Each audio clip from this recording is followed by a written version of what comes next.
Market to Market is everywhere you are. Subscribe to Market to Market on YouTube, find us on the PBS video app to stream on demand, and add our 3 podcasts on your favorite podcasting app.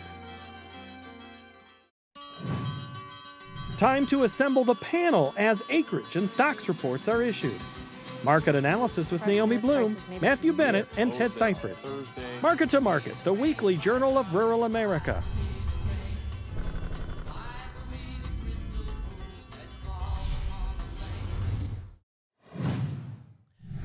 Welcome into another installment of the MTOM Show podcast. I'm Paul Yeager, joined by my old friend David Paul, and David and I were talking right before we rolled. I'm working my way through the KWQC Channel 6 Davenport Weather Center. So Teresa Bryant's next, then Chris Utzman, Christina Sharoma. Although you technically didn't work at Channel 6. No, I was WQAD. You were QAD in Moline. Yeah, it was across the river. David and I worked together in Mason City, Iowa back in the late 90s, early 2000s. Isn't that hard to believe? That long? It's mind-blowing that it's been 20-some years. It doesn't feel like it. No, you look the same, dude. So do you, man. I see these pictures of a muscular man, and I'm like, oh, same guy. Going to the gym, that helps. Well, okay, so you used to do mornings. You've done the nights. Which is better for workout, family life balance? I'd say nights. My mornings are free. I'm kind of spoiled. My wife gives me a hard time because I sleep in every day, have my coffee in the morning, relax, go to the gym, then come into work at about 2 o'clock. So my mornings are free. And then I have a dinner break. I can go home and be with the family at dinner time. And then the weekends are free. So yeah. I love the schedule. Waking up mornings, 2 o'clock in the morning, that's not so much fun. But this shift I like. But the thing with weather is when you're a meteorologist, weather strikes at all times of the day. Now, the difference between where you and I used to be, where you grew up, where you've been in before versus now, the snowstorms happen in the middle of the night, but so do hurricanes. So you kind of traded the snow coverage for the hurricane coverage. Is that right? Yeah, and that's very similar, really. Preparing for a big snowstorm is like preparing for a hurricane. You know it's coming days in advance, and then the actual event is drawn out, and you're covering it for hours or even days on end. And then, it's gone, which is good, except for the aftermath. But, we have a lot of severe weather events, and it seems like, I don't know why, the majority of those come in either on a weekend or between midnight and 3 a.m. It's like clockwork. I'm like, come on, how does it always happen at those off times? But it seems like it does. And you have to be on the clock at those times because of your viewing area. How many counties in your viewing area there in Alabama? We cover probably, just guessing here, probably 8 counties in southeast Alabama. We cover 3 to 4 in southwest Georgia, and then we cover the Florida Panhandle just north of Panama City. So we have about 4 counties in the Panhandle that we cover pretty closely. Our broadcast tower is actually in Florida, so our signal goes down to Destin and Panama City Beach, but that's a separate market now. But yeah, we cover a big area, and during severe weather, some of the rural areas in the Florida Panhandle, we are their source. They don't have us on cable. They have us over the air. They don't have anyone on cable. So we cover a pretty big area when it comes down to it. And you're sitting in Dothan, Alabama today? Dothan, Alabama. Yep. So we're far southeast Alabama, about 18 miles from Georgia and about 20 miles from Florida. So tucked in the corner, not too far away from Panama City Beach, which is nice, about an hour and a half away. So a little beach weekend is always a good thing. So, David, you grew up in Chadwick, Illinois. That is, I call it, what was it from DeKalb? Half an hour?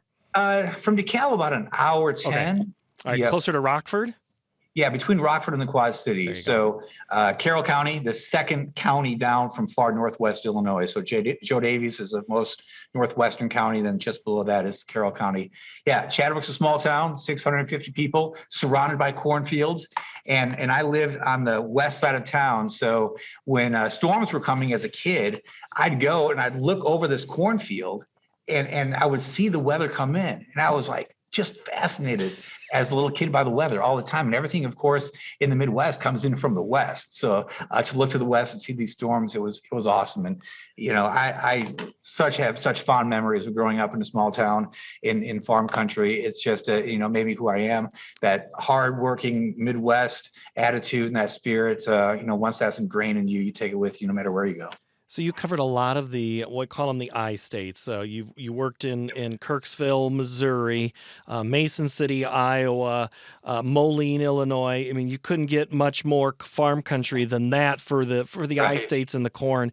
What did you talk about thunderstorms? Was there any similarities to those regions? I mean, there's always that discussion of, well, there's this ridge and but those regions are the same when they come for the way fronts work. Is that accurate?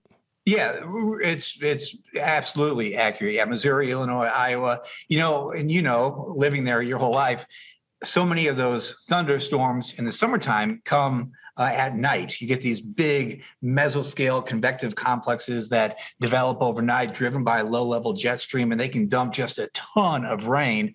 And then as you transition through the summertime, you get those wind events that come in from the west or northwest as you go through later in July and August. So I have so many memories of those events. I think we were both in Mason City at the time when Manly, Iowa had about 25 inches of rain. Remember that? I just told the story crazy. about that the other day. That was unbelievable. 10 inches overnight, and Manly is like a rock. And there was nowhere for the water to go. The system cleared out, and then Jamie Copley and I were standing on Highway 9 because it was closed right by the golf course, and another round of rain came in and basically wiped us off the air. People thought we had died because our signal went like that, but that's because there was a big downpour of thunderstorm that happened. Sorry. That was unbelievable. I think that was a June event, if I remember correctly. Those summertime thunderstorm complexes are definitely mean. But yeah, that setup in the Midwest is, year after year is very similar. Forecasting in the South, now I've been down south for 16 years, it's a different animal compared to out there, but there's nothing like those big Midwest summer thunderstorms with the wind coming in, and some of the scariest weather I've ever experienced in my life. Actually, my younger brother and I, when I was in college, we were storm chasing.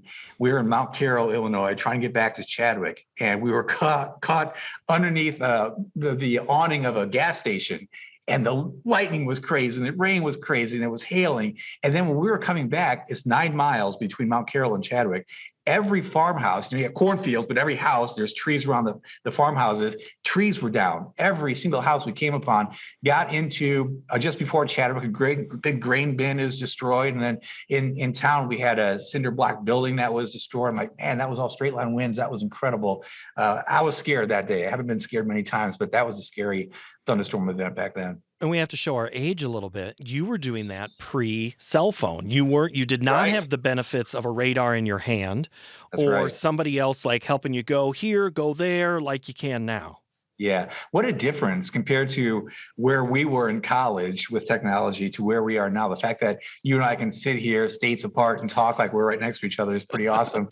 Yeah. Back in the day, it was, you look at the weather and you kind of track what was happening in the sky, and you would identify features in the sky and then base your movements, if you're storm chasing, on what you're seeing. There was no radar to look at. Kind of like it now. I have the phone, of course, right next to me, some great apps on my phone to watch the radar, and all these products right at our fingertips. We're kind of spoiled, I guess. I remember you and I sitting at a baseball game in Davenport, and you had just gotten a new cell phone, and you were showing me radar on your phone, and I was just jawed. I'm like, are you kidding me? Wow. Yeah, I remember that. The old flip phone. Yes. The original flip phones. Okay. Yeah, that was.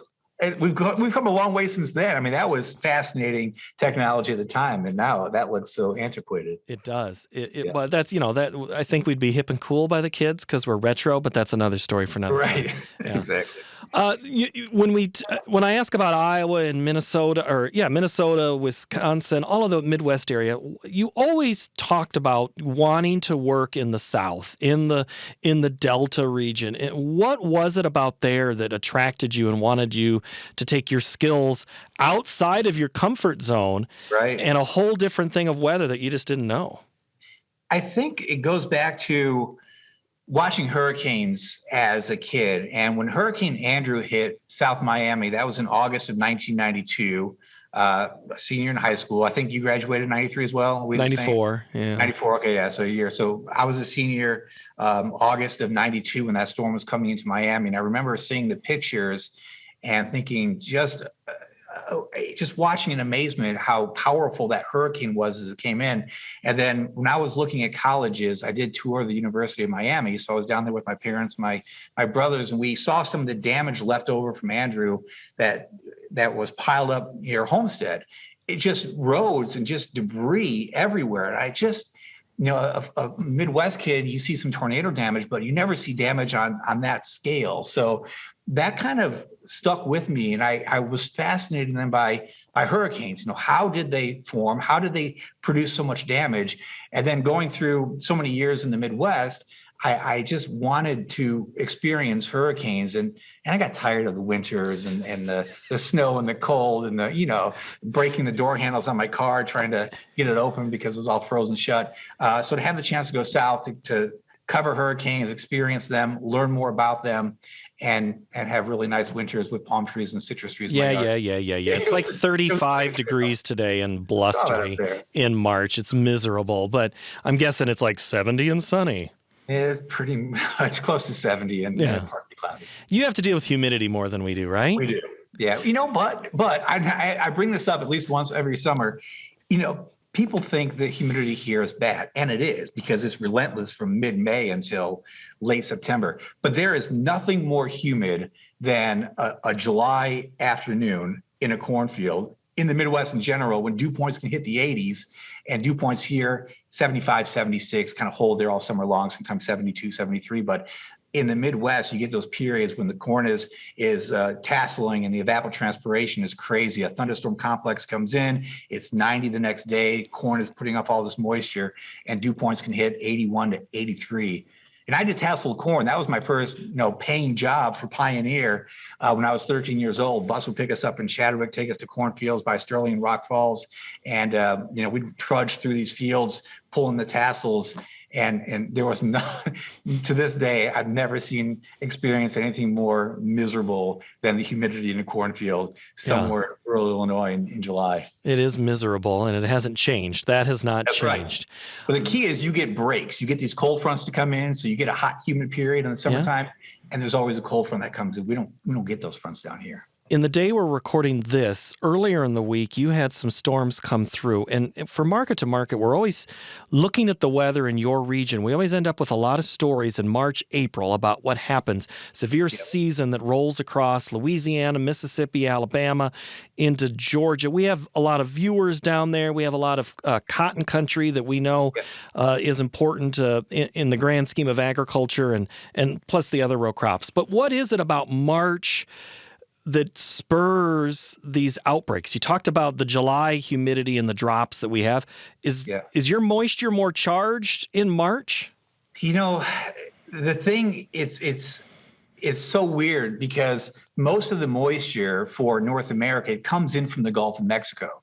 So for you in the Midwest, it takes a couple days for that moisture to come in from the Gulf, kind of come up through Kentucky into Illinois and Iowa. Here, it's just you get a south wind, and within a day, there's the moisture. I mean, the Gulf of Mexico is 70 miles from us, so that moisture comes in very quickly. And then this time of year, these storm systems form on the boundary between the warmer air and the colder air, and that boundary tends to be farther south this time of year. So you get these systems to spin in from the west, they develop over the heart of the country, lift to the northeast, and just draws all that moisture in. So this time of year, like we saw in recent days, a lot of moisture coming in from the Gulf of Mexico, and then a lot of wind energy in the atmosphere. And those two components produce so much severe weather in the South this time of year. It seems like it's relentless. It's just one after another. And every single time, one comes at us, we watch it closely, of course. What about the numbers of tornadoes, the intensity of them? Are you seeing more EF4s than EF1s? Or have you looked at any of that?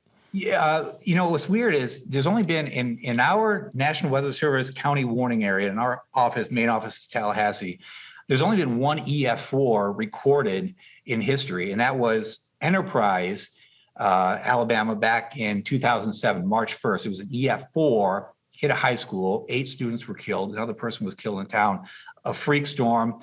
Most of what we see in the Deep South are EF3 or less. Majority of them are EF0, EF1s that are really just brief tornadoes. And it is due a lot to the fact that there's a lot of moisture in the air, and the more moisture there in the air, the lower the cloud base. And a lot of our rotation is very low in the sky. And by low, I mean under 5,000 feet. So these are usually short-lived tornadoes. Maybe just one scan on the radar, you can see that circulation, but they come down, they do some damage, 80, 90, maybe 120 mile per hour winds, and then they lift.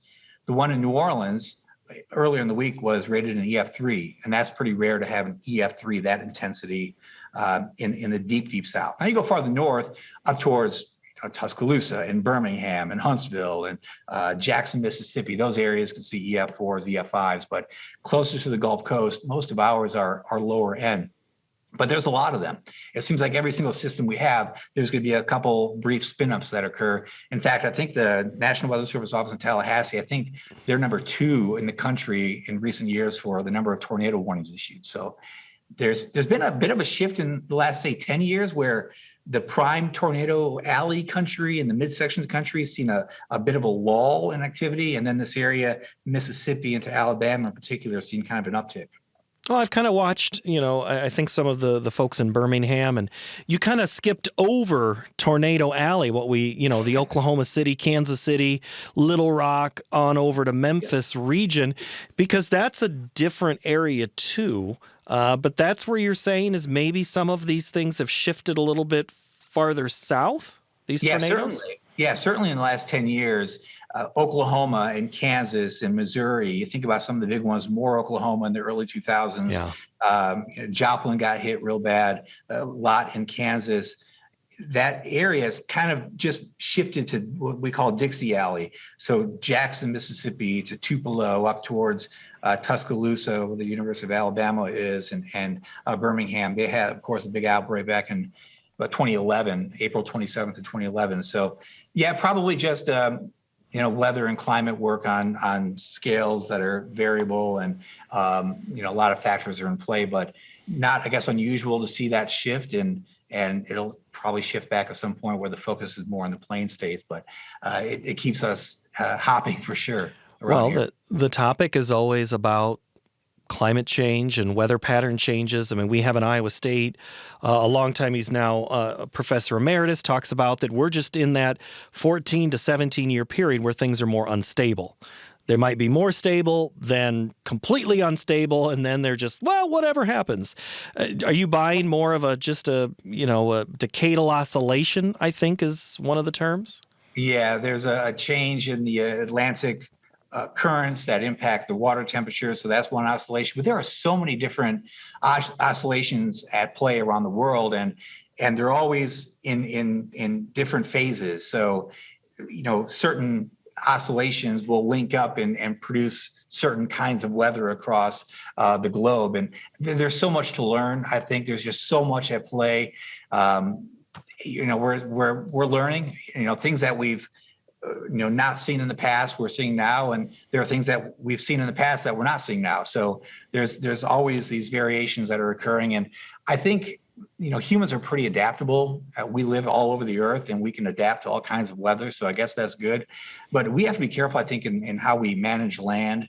Just farmland in particular, that is going to make a difference in the climate, because you're replacing what were trees with now farm fields, and the sun's rays can be absorbed by the dirt that wouldn't be absorbed if there was grass. So there are all kinds of things at play that we have to think about. And I think developing land, especially cities, where does that water go? When there's a runoff, like we were talking about Manly, that potential in Iowa is to get 25 inches in the span of a night or two.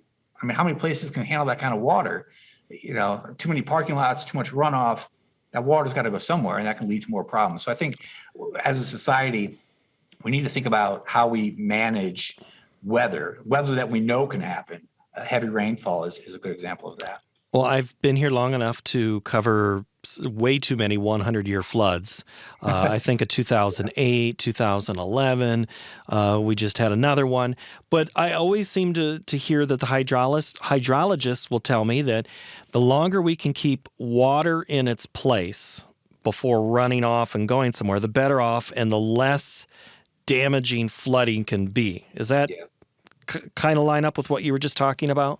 That's it. We need to, you take a big parking lot and all that water falls, normally majority of it would soak into the ground right there. Well, now it can't soak in at all. So all that water is being displaced and it's got to fill up somewhere else.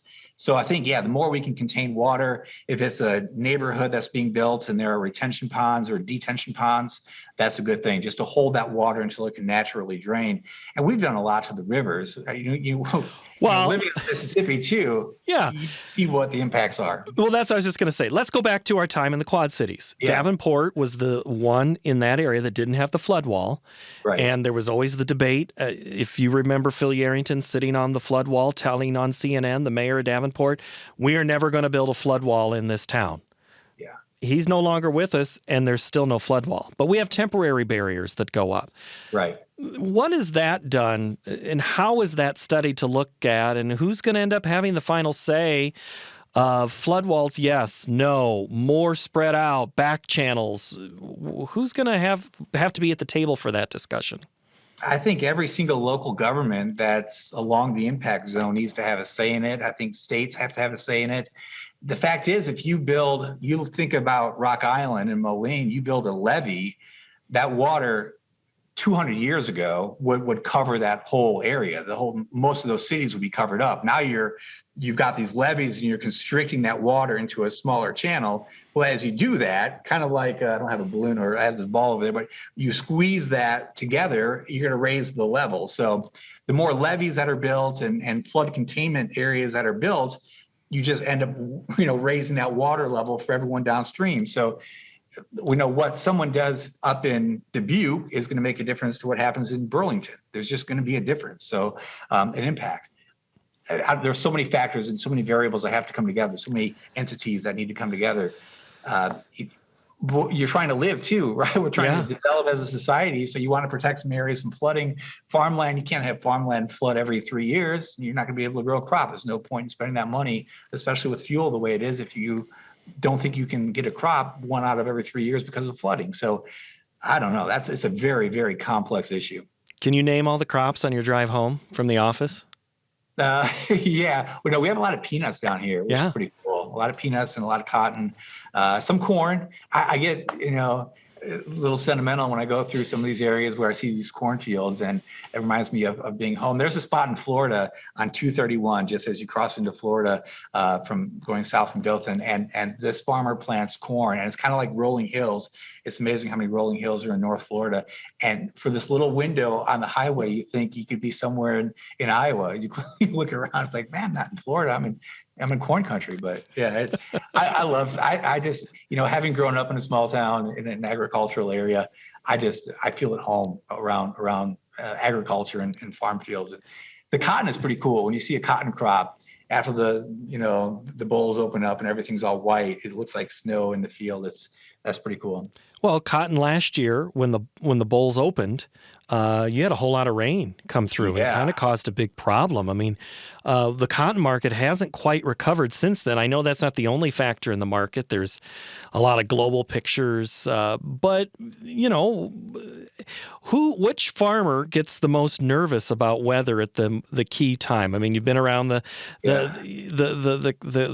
corn farmer, of course, the guy who puts down or the woman who puts down hay and is trying to bale it. You've got cotton out there. Which farmer gets the most nervous? Oh man, that's a tough question. When they harvest peanuts, they will turn the peanuts. So they'll basically take that plant, tip it upside down, and then the peanuts will dry. So when they do that, they don't want any rain because you want the peanuts to dry and not get moldy. Corn, of course, if you don't have that rain in June, when that crop is trying to develop into July, forget about it. You're not going to form any big ears. You're not going to have your kernels fill out. So that's a stressful time. Cotton, you think about hurricane season, and once those bolls open up, if there's a bunch of rain or wind that saturate that field and then knock down that cotton, then you're not going to be able to pick as much of it, and the quality is going to be poor. So it seem like they're all even. They each have issues. And of course, with hay, you better know you have a 4-day window. If you're going to cut that hay and get ready to bale it, you don't want the same thing, rain on top of that. So different issues at different times of year for all the farmers. I love growing things. I still garden a bunch right now. And me dealing with my little gardens is a headache. I can't imagine what farmers go through day in and day out. There's just so much to consider.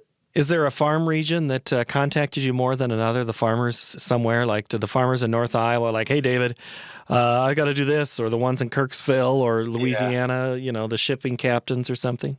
Probably the ones that bale hay is probably the most important that I've seen. More contact from over my career are those that are baling hay, and that they really need that window to cut and bale, and they really want to know rain chances. So out of everything I've experienced as far as farming, I think the hay has been the big one that people really, they really want that window of dry weather. Do you notice anything different about farmers from region to region? I usually ask this of people who've been in various parts of the country, and you can accurately kind of compare some things. But what's the difference in regions with a farmer? I was so well connected for a while in Northwest Illinois to farmers, and when I had a girlfriend in Albany, Georgia, and I was with her dad a lot, and we'd go to one of the local restaurants for lunch, and I helped him out a lot on the farm, did some chisel plowing and help with combining. But I'd go with him to the small diner and just with these old time farmers, sit with them and talk. And that was fascinating to me. I've never experienced that as I did in the Midwest. So that was really cool.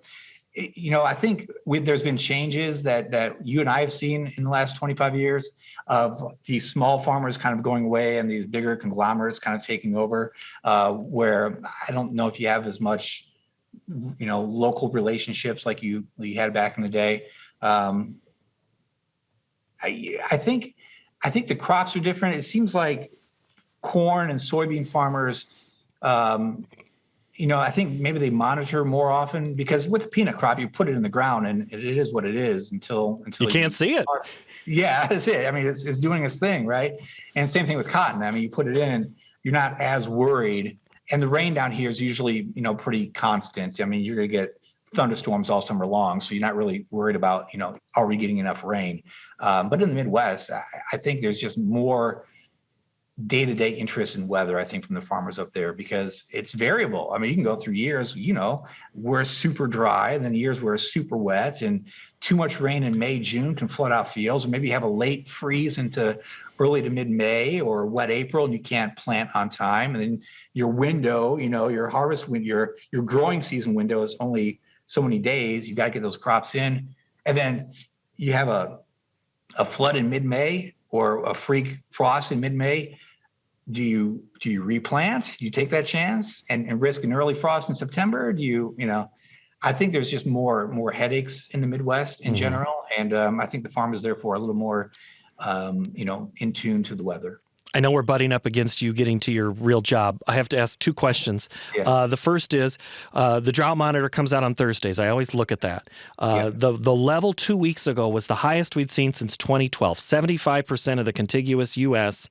in some form of drought. We're still dealing La Nina issues. How big of a story is weather going to be for the majority of the country on the dry side this year? You're looking at a lot of the long-range computer models. It looks like as we go through the summertime that there are going to be some dry areas, especially the northern part of the country, that persists probably all summer long. So I think that will be more and more of an issue. Y'all didn't see much snow up there either, compared to what you normally see. Correct. So yeah, you didn't have that moisture recharge over the winter. And we were kind of the same way down here. Now we've had a lot of rainfall in the last couple of weeks, which has helped. But I think that will be an issue as we go through the summertime, the growing season, the lack of moisture. And it's odd because a couple of years ago, most of the country was perfectly fine on moisture. Now this phase that we're in now is dry. So yeah, that's something to watch. I think temperatures are going to vary, of course, but that lack of rainfall coming off a drier winter, that lack of rainfall potential in the summertime could be a bigger story for the main growing region in the country up north there. Last question. The Cubs going to win the Central? No. Who is? Probably the Cardinals. No. The Cardinals didn't do anything. Well, they don't have to. We just underperformed last year. You got pitching. And that's something the Cubs, I don't know. Back of the bullpen is still a challenge, but Yeah, but the Pirates aren't doing anything. The Reds aren't doing anything. Certainly, Still the Brewers. I still think it's the Brewers. Yeah, I think Brewers and Cubs will be middle. I think as much as they don't want to admit it, I think the Cardinals have the best chance to win that division. What do you think? I think it is going to be Cubs Cards. I think it's going to be 1-2. I think the Brewers actually are going to fall off. I think they've maybe headed in the wrong direction. I'm a little concerned about some of the things in St. Louis, but we'll see. I'll get to see your AAA team here soon. We open up this season in just a couple of weeks, so I'll get to see those baby Cubs before they head to Chicago for you. I'll let you know how the crop's looking there. That's good. Who knows with the Cubs this season? Last year was kind of weird. A lot of those, AAA guys ended up in the big leagues there once summertime rolled around, and we'll see how many can stick this year up there. Well, I'm ready for baseball. We get to truly see how good of a manager David Ross is this year. That's right. I think we're finally going to see that. David Paul is the chief meteorologist, WTVY in Dothan, Alabama. Good to see you, friend. Thank you so much for doing this. Great seeing you. Thank you. All right, that'll do it for this installment of the MTOM Show podcast. We're on again next Tuesday where these new episodes drop wherever you get the podcasts, on Apple or YouTube. Send me an email, markettomarket@iowapbs.org. Thank you for watching. We'll see you next time.